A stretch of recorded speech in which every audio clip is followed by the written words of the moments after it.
നമസ്കാരം. മിഡിൽ ഈസ്റ്റിൽ എന്തൊക്കെയാണ് പ്രധാനപ്പെട്ട വാർത്തകളെന്ന് നോക്കാം. ഇസ്രയേലിലെ ഏറ്റവും വലിയ പ്രതിരോധ കമ്പനികളിൽ ഒന്നാണ് എൽബിറ്റ് സിസ്റ്റം. എന്നാൽ ബ്രിട്ടനിൽ പ്രവർത്തിക്കുന്ന അവരുടെ ഒരു കമ്പനി, അവരുടെ ഒരു ഫാക്ടറി ഇപ്പോൾ അടച്ചുപൂട്ടാൻ പോകുകയാണ് എന്നാണ് വാർത്തകൾ പുറത്തു വരുന്നത്. 2029 വരെ അവർക്ക് ലീസ് ഉണ്ടായിട്ടും, അതായത് അവർക്ക് പ്രവർത്തിക്കാൻ കഴിയുമെന്നിരുന്നിട്ടും ഇപ്പോൾ ഈ ഒരു കമ്പനി അടച്ചുപൂട്ടേണ്ട ആവശ്യം ഇസ്രയേലി കമ്പനിക്ക് വരാനുണ്ടായ സാഹചര്യം എന്താണെന്നാണ് നമ്മൾ നോക്കാൻ പോകുന്നത്. UK-യിലെ ഈ ഒരു ഫാക്ടറി അടച്ചുപൂട്ടാനായിട്ടുള്ള ഏറ്റവും പ്രധാന കാരണം പാലസ്തീനിയൻ അനുകൂല സംഘടനകൾ നടത്തുന്ന പ്രതിഷേധം കാരണമാണ് എന്നാണ് റിപ്പോർട്ടുകൾ പറയുന്നത്. ബ്രിട്ടനിൽ പ്രവർത്തിക്കുന്ന ഈ ഒരു കമ്പനി ഡ്രോണുകൾ, അതുപോലെ തന്നെ സോഫ്റ്റ്വെയറുകൾ, കമ്മ്യൂണിക്കേഷൻ സിസ്റ്റംസ് തുടങ്ങിയ നിരവധി കാര്യങ്ങൾ നിർമ്മിക്കുന്ന ഒരു ടെക്നോളജി ആൻഡ് ഡിഫൻസ് കമ്പനിയാണ്. പാലസ്തീനിയൻ അനുകൂല ഗ്രൂപ്പുകൾ അവരാരോപിക്കുന്ന ഒരു കാര്യമുണ്ട്. അതായത് ഈ ഒരു കമ്പനിയിൽ നിർമ്മിക്കുന്ന ഡ്രോണുകൾ, അതുപോലെ തന്നെ കമ്മ്യൂണിക്കേഷൻ സിസ്റ്റങ്ങൾ, സോഫ്റ്റ്വെയറുകൾ ഇവയെല്ലാം തന്നെ ഇസ്രയേലി സൈന്യത്തിന് ഗസ യുദ്ധത്തിൽ സഹായകരമായി എന്നാണ് ഇത്തരം ഗ്രൂപ്പുകൾ ആരോപിക്കുന്നത്.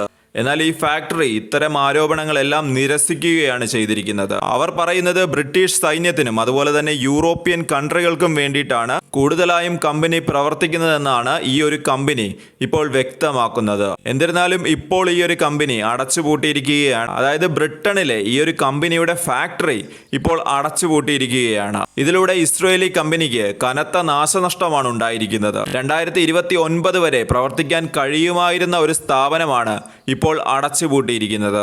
ഈ ഒരു ഫാക്ടറി എന്ന് പറയുന്നത് ഇസ്രയേലി ഡിഫൻസ് ഇൻഡസ്ട്രിയുടെ ബാക്ക് ബോൺ എന്നാണ് അറിയപ്പെടുന്നത്. അതിനാൽ തന്നെ ഒരു രാജ്യത്ത്, അതും UK പോലുള്ള ഒരു രാജ്യത്ത് ഫാക്ടറി നഷ്ടപ്പെടുമ്പോൾ അത് ഇസ്രയേലിനെ സംബന്ധിച്ച് അവരുടെ സാമ്പത്തിക പ്രതിരോധ ശേഷിക്ക് അതൊരു തിരിച്ചടി തന്നെയാണ്. ഇസ്രയേലിന്റെ തന്നെ മാധ്യമമായിട്ടുള്ള ടൈംസ് ഓഫ് ഇസ്രയേലാണ് ഇപ്പോൾ ഈ ഒരു വാർത്ത നൽകിയിരിക്കുന്നത്. അതിനിടെ മറ്റൊരു വാർത്ത വരുന്നുണ്ട്. ഇസ്രയേലിന്റെ പ്രൈം മിനിസ്റ്റർ ആയിട്ടുള്ള ബെഞ്ചമിൻ നെതന്യാഹു ചില കാര്യങ്ങൾ പറയുന്നുണ്ട്. അദ്ദേഹം പറയുന്ന കാര്യങ്ങൾ നമുക്കൊന്ന് പരിശോധിക്കാം. ആദ്യമായി തന്നെ അദ്ദേഹം പറയുന്നത്, ഗസയിൽ നിന്ന് പോകാൻ ആഗ്രഹിക്കുന്നവർക്ക് അതായത് ബെഞ്ചമിൻ നെതന്യാഹു റഫ ബോർഡർ തുറന്നു തരാം. റഫ ബോർഡർ എന്ന് പറഞ്ഞാൽ ഈജിപ്തും ഇസ്രയേലും തമ്മിലുള്ള അതിർത്തിയിലുള്ള ഒരു ബോർഡറാണ്. എന്നാൽ ഇങ്ങനെ പോകാൻ ആഗ്രഹിക്കുന്നവരെ അവരെ തടയുന്നത് ഈജിപ്താണ് എന്നാണ് ഇപ്പോൾ ബെഞ്ചമിൻ നെതന്യാഹു ആരോപിക്കുന്നത്. നെതന്യാഹു പറഞ്ഞു വെക്കുന്നത് ഗസയിൽ നിന്ന് പലരും പുറത്തേക്ക് പോകാനായി ആഗ്രഹിക്കുന്നു, എന്നാൽ അവർക്ക് വഴിമുടക്കുന്നത് ഈജിപ്താണ് എന്നാണ് നെതന്യാഹു പറഞ്ഞു വെക്കുന്നത്. എന്നാൽ ഈജിപ്തിന്റെ തന്നെ വിദേശകാര്യ മന്ത്രാലയം ഇത്തരം പ്രസ്താവനകൾക്കെതിരെ രംഗത്ത് വന്നിട്ടുണ്ട്. പാലസ്തീനികളെ അവരുടെ നാട്ടിൽ നിന്ന് പുറത്താക്കാനായിട്ടുള്ള ഒരു ശ്രമവും നടക്കില്ല എന്നാണ് ഇപ്പോൾ ഈജിപ്ത് വ്യക്തമാക്കുന്നത്. ഇത് നിയമവിരുദ്ധവും അനീതിയുമാണ് എന്നാണ് ഈജിപ്ത് ഇവിടെ പറയുന്നത്. നെതന്യാഹുവിന്റെ ഓഫീസ് പുറത്തുവിട്ട പ്രസ്താവനയിൽ പറയുന്നത് മനുഷ്യാവകാശത്തിന്റെ അടിസ്ഥാനമാണ്. അതായത് നെതന്യാഹു ആണ് പറയുന്നത് കേട്ടോ, മനുഷ്യാവകാശത്തിന്റെ അടിസ്ഥാനമാണ്. ഒരാൾക്ക് എവിടെ ജീവിക്കണം എന്നുള്ള അവകാശം, അത് തിരഞ്ഞെടുക്കാനായിട്ടുള്ള അവകാശമാണ് ഏറ്റവും പ്രധാനമെന്നാണ് നെതന്യാഹു പറയുന്നത്.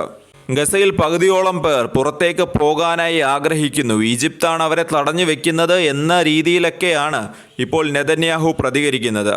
എന്നാൽ ഈജിപ്ത് ഇത്തരം വാദങ്ങളെല്ലാം തന്നെ തള്ളിക്കളയുകയാണ്. അതുപോലെ തന്നെ ഖത്തറും ഇത്തരം പ്രസ്താവനകൾക്കെതിരെ രംഗത്ത് വന്നിട്ടുണ്ട്.